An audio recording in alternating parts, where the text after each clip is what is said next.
बिस्मिल्लाहिर्रहमानिर्रहीम। अस्सलाम वालेकुम dear students, my name is Mohammad Awais और मैंने 6 क्लास के लेक्चर्स डिलीवर करने हैं आपको। तो this is your first online lecture. तो इस लेक्चर में हमने स्टार्ट करना है चैप्टर नंबर 9। तो चैप्टर नंबर 9 है लीनियर इक्वेशन। तो हमने स्टार्ट करना है लीनियर इक्वेशन की डेफिनेशन से। तो लीनियर इक्वेशन की डेफिनेशन आपके सामने है, an equation in which the degree of the variable is 1 is called linear equation. आपने इस इक्वेशन में अपना वेरिएबल देखना है, x यूज हो रहा है और इसकी जो डिग्री है वो 1 है। फॉर एग्जाम्पल मैं यहां पर एक इक्वेशन लिख रहा हूं 2x प्लस 1 इक्वल्स टू 5। अब अगर आप इस इक्वेशन के अंदर वेरिएबल देखें तो वो x यूज हो रहा है और उसकी पावर आपको यहां पर नजर नहीं आ रही, और ये अंडरस्टूड होता है कि अगर कोई पावर नहीं है तो वहां पर पावर 1 है। तो इस इक्वेशन के अंदर वेरिएबल की पावर 1 है, लिहाजा इस इक्वेशन को हम क्या कहेंगे? Linear equations. तो जितनी भी ऐसी इक्वेशंस हैं जिनमें वेरिएबल की पावर 1 होगी उनको हम लीनियर इक्वेशन कहेंगे, और इस चैप्टर में हमने लीनियर इक्वेशंस को ही स्टडी करना है। तो हम स्टार्ट करेंगे एक्सरसाइज 9.1। तो उसका फर्स्ट क्वेश्चन जो है वो मैं आपको सिखाता हूं। तो स्टूडेंट्स स्टार्ट करते हैं एक्सरसाइज नंबर 9.1। तो 9.1 का क्वेश्चन नंबर 1 है, right an equation for each of the following. Students question number 1 के आपके पास 10 पार्ट हैं, मैंने उनमें से 6 यहाँ पर आपके सामने सॉल्व करने हैं। तो उसके बाद जो रिमेनिंग 4 हैं वो भी आप उसको इजीली उसी तरीके से कर सकते हैं। आपने इन मेथड्स को अच्छी तरह से समझना है। तो अगर आप पहला क्वेश्चन देखें तो उसमें आपने करना ये है कि आपके पास एक स्टेटमेंट लिखी है, आपने इस स्टेटमेंट की एक इक्वेशन बनानी है। ठीक है स्टूडेंट्स, इक्वेशन में आपके पास मैथमेटिकल सिंबल्स होंगे और एक इक्वल टू का साइन होगा। आपने इन इक्वेशंस को सॉल्व नहीं करना, जस्ट आपने इन स्टेटमेंट की एक इक्वेशन बनानी है। फॉर एग्जाम्पल हमारे पास यहां पर क्वेश्चन नंबर 1 जो है उसमें है the sum of a number and 8 is 14। तो स्टूडेंट्स यहां पर अगर आप देखें कि यहां पर लिखा है अ नंबर। अब ये जो नंबर है ये आपके पास अननोन है। अननोन का मतलब आपको नहीं पता कि इस नंबर की वैल्यू क्या होगी। तो उस नंबर की जगह आप कोई एक वेरिएबल पुट करेंगे। ठीक है स्टूडेंट्स, तो वेरिएबल जो है आप इंग्लिश का कोई भी अल्फाबेट एज अ वेरिएबल यहां पर पुट कर सकते हैं, जैसे कि ABC से लेकर XYZ तक कोई भी अल्फाबेट आप एज अ वेरिएबल यूज कर सकते हैं इन सब क्वेश्चंस में।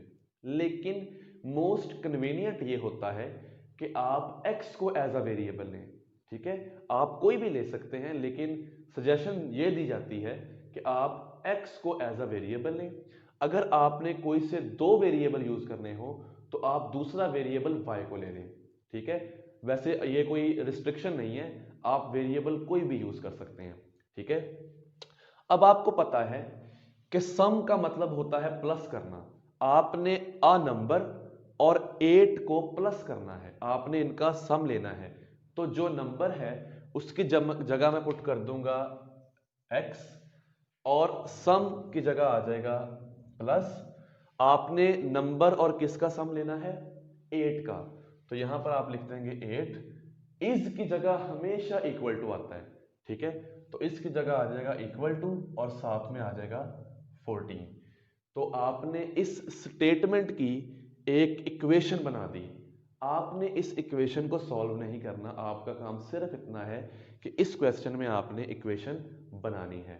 ठीक है, होपफुली आपको ये वाला पार्ट समझ आ गया होगा। सेकंड क्वेश्चन की तरफ चलते हैं। The difference of a number and 7 is 9। तो बिल्कुल सेम ये आपका क्वेश्चन है, लेकिन सम की जगह आपके पास यहां पर डिफरेंस है। डिफरेंस का मतलब होता है माइनस करना, यानी कि आपने अ नंबर जो आपका अननोन है, जो आपका वेरिएबल है, उसका और 7 का डिफरेंस आपने लेना है, यानी कि आपने इन दोनों को माइनस करना है। फॉर एग्जाम्पल अ नंबर की जगह आपने लगा दिया x और डिफरेंस की जगह आप उसका सिंबल पुट करेंगे जो है माइनस, और नंबर का डिफरेंस आपने लेना है 7 के साथ। तो 7 आप यहां पर पुट करेंगे, इसकी जगह आ जाएगा इक्वल टू। इसकी जगह क्या आएगा? Equal to. तो आप इक्वल टू करके इसको 9 कर देंगे। आपने एक स्टेटमेंट से उसकी इक्वेशन बना दी। ठीक है स्टूडेंट्स, थर्ड पार्ट की तरफ चलते हैं। Twice of a number is 16। किसी भी नंबर का जो ट्वाइस होता है आपने उसको 2 से मल्टीप्लाई करना है।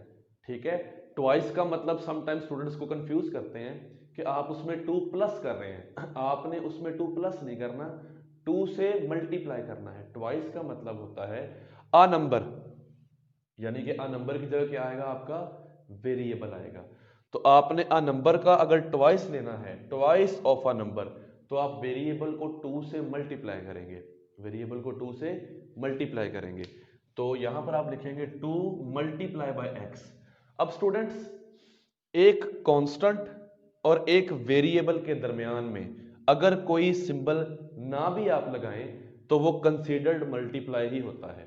ठीक है स्टूडेंट्स, आप इसकी जगह अगर कोई सिंबल नहीं भी लगाते तो आपका अंडरस्टूड होगा कि ये दोनों मल्टीप्लाई हो रहे हैं। हो सकता है कुछ स्टूडेंट्स इसको इस तरह से लिखें, तो ये भी ठीक है, इसमें और इसमें दोनों में कोई गलती नहीं है, लेकिन आगे चलकर बड़ी क्लासेस में आप इसको एज ए इसी तरह यूज करेंगे, आप दरमियान में मल्टीप्लाई का सिंबल नहीं लगाते।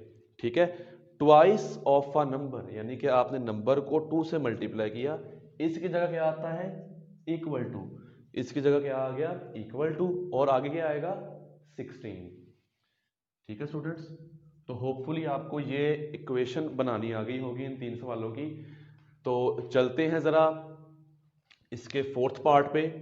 अब 1/3 ऑफ अ नंबर, यानी कि किसी भी नंबर का 1/3 को लिखने का तरीका होता है ये 1/3 of a number. Of a number, किसी नंबर का 1/3, तो वो नंबर की जगह आ जाएगा x। ठीक है स्टूडेंट्स, अब इसकी जगह आ जाएगा इक्वल टू और यहां पर आ जाएगा 2। ये आपका आंसर है, आपने इस स्टेटमेंट की भी एक इक्वेशन बना दी है। ठीक है, अब कुछ पार्ट मैंने यहां पर छोड़े हैं, वो पार्ट आप खुद करने के काबिल अब हो चुके हैं, आप वो पार्ट्स को खुद कर सकते हैं। ये रिमेनिंग जो 2 पार्ट हैं, ये जब आप कर लेंगे तो जो नेक्स्ट 10 के 10 पार्ट होंगे वो आप इजीली खुद कर सकते हैं उनको। तो यहां पर एक स्टेटमेंट है, my age and my brother's age, यानी कि यहां पर आपके पास 2 वेरिएबल आएंगे। एक वेरिएबल में आएगा माई एज और एक है ब्रदर्स एज। ठीक है स्टूडेंट्स, तो यहां पर आपके पास 2 वेरिएबल यूज हो गए, क्योंकि ना तो आपको अपनी एज का यहां पर बताया जा रहा है और ना ही ब्रदर की एज का बताया जा रहा है। उन दोनों की जगह आपके वेरिएबल आएंगे। अब मैंने आपसे कहा था कि अगर आपने 2 वेरिएबल यूज करने हैं तो आप एक वेरिएबल को x लें और दूसरा वेरिएबल y सपोज कर लें। ठीक है, अब वो क्या रहा है क्वेश्चन में, my age and my brother's age is 20 years by adding, यानी कि जब मैं अपनी एज को, लेट्स से मैं उसको कह देता हूं x, ठीक है, और मेरे ब्रदर की एज जिसको मैं कह देता हूं y, इज 20 ईयर्स, इसकी जगह इक्वल टू आता है और इधर आता है 20। ठीक है, अब बाय एडिंग, यानी कि आपने अपनी एज को और अपने ब्रदर की एज को ऐड किया है। ठीक है, तो ये स्टेटमेंट से आपने एक इक्वेशन फॉर्म कर ली। ठीक है स्टूडेंट्स, अब इसी से रिलेटेड एक और भी पार्ट है, इससे बिल्कुल नेक्स्ट, वो आपने खुद परफॉर्म करना है, उसको खुद आप करने के काबिल हैं वो। तो लास्ट पार्ट इसका जो आज के लेक्चर का, उसमें है the price of 6 pens is equal to the price of 1 book.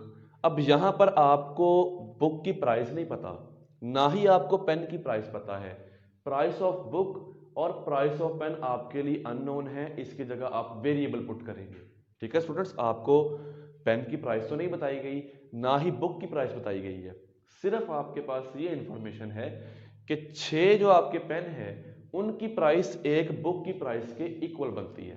ठीक है स्टूडेंट्स, तो जो पेन की प्राइस है उसको मैं सपोज कर लेता हूं x। अगर एक पेन की प्राइस x है तो 6 पेन की प्राइस क्या होगी, 6x होगी। 6 पेन की प्राइस क्या होगी, 6x। ठीक है, तो 6 पेन की प्राइस हो गई 6x, वो कहता है ये प्राइस इक्वल टू है, ये प्राइस इक्वल टू है किसके, प्राइस ऑफ वन बुक। तो बुक की, अगर मैंने पेन की प्राइस को x लेट किया है तो बुक की प्राइस को मैं क्या लेट कर लेता हूं, y।